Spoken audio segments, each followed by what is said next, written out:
Guys, welcome back to NFT Inspo. For today's video, we're going to show you how to fix Samsung dishwasher is not turning on. So if you're interested, let's start the tutorial. So just first, a few things that you could do here to probably solve this issue. So first is you want to make sure that you're getting power.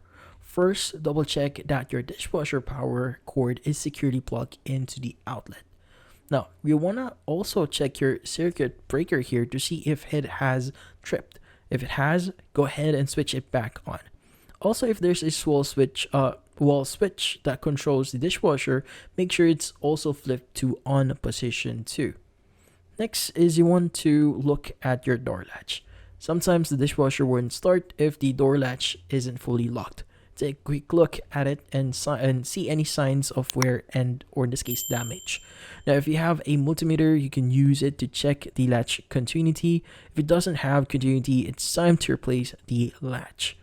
And also you might want to check the control board. The control board handles all the instructions for the dishwasher. So if it's damaged, that could be why it's not turning on. Look for any visible signs of wear or corrosion. Now if the control board looks damaged, you'll likely need to replace it. But in this case, that's about it.